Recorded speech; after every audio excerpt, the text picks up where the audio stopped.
think with a lot of years. The other night when you played and you really went over the top away, it was like crazy.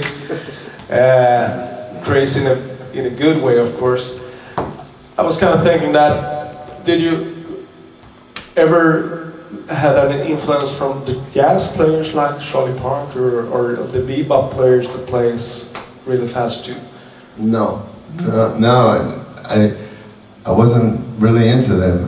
When I started playing sax, I was into like Junior Walker and King Curtis and Stanley Turrentine. Any of the jazziest I got was probably, you know, David Fathead Newman. He used to play with Ray Charles and Stanley Turrentine, because I wasn't good enough.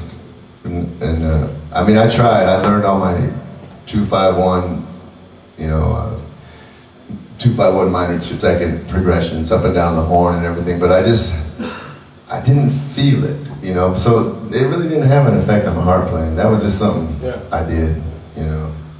But do you really think about approaching the harp in a different way from the sax? Do you think, now I'm playing harp, now I'm playing sax, or is it like a tool for expression but different? Pretty much like that. I've found as I've gotten better on both and knowing more about music, because at first I didn't really, to be honest with you, I didn't know too much about music.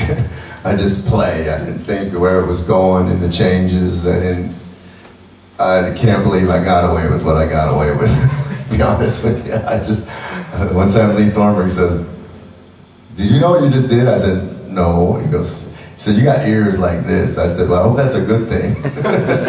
Because, you know, now I've studied piano and changes and songs, and I play on piano some of the things I used to play with Rod or the Eurythmics, and, you know, not just simple blues songs, but changes, and I'm like going, oh, oh, that's what they were doing, you know. But in a way, it's cool, because sometimes now I find myself thinking a little more.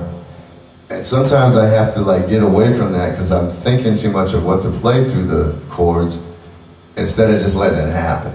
For me, the perfect blend is, you know what's coming. Sometimes, you know, it's good not to be thinking about it, you know. But now I think about changes more in the harmonica than I used to. I mean, I know how to go from the 5 to the 4 or back to the 1 is more than I used to when I was a kid.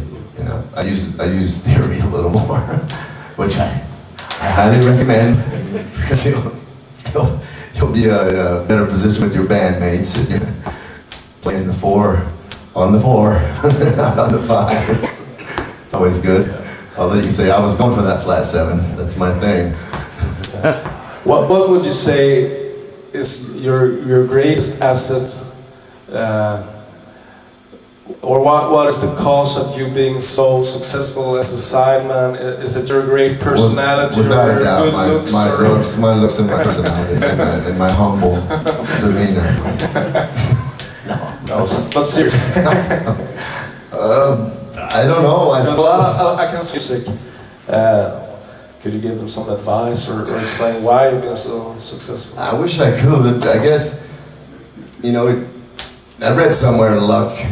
Believe me, a lot of people in LA think I'm the luckiest guy in showbiz, and I wouldn't argue with them. I've been very lucky, but someone wrote somewhere, and I don't know if I get this exactly right, but luck is when opportunity knocks, you're prepared.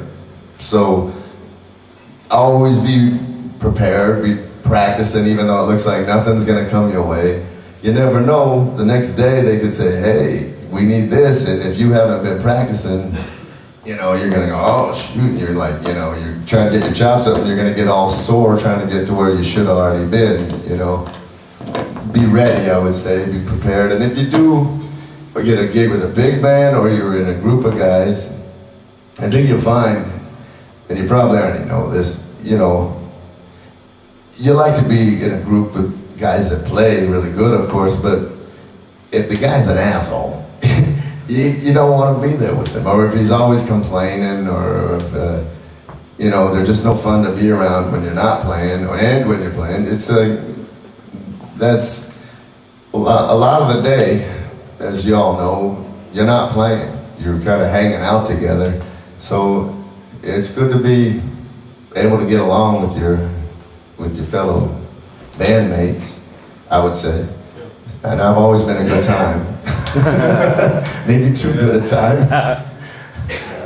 I can assure you all that's true. After 1 week on the road, I started to feel that Jimmy C effect on me. So it's, you're gonna be fine. Just take the medicine. It's gonna be okay. I would say just try and have fun. Have fun with everybody. You got to take your your music serious, of course, but try and be up. When I always come to the bus, I try and it's a brand new day, and just try and say, morning scum, get out of my way, and go to your bunk and leave everyone alone. No, just try and have a smile and all that. But you're living in California. We got this dark, depressing weather like half a year. Oh, it's luxury, bloody luxury. Saskatchewan is not. Saskatchewan is Look not. at all the like, pretty girls you get to hang around. Come on. Oh yeah, we do. Come on, it equals out, guys. I'm telling you. I don't know, but and they're interested in you. In California, it's like there's pretty girls, but you can't get the time of day from them. Are you a producer? No. See ya. So.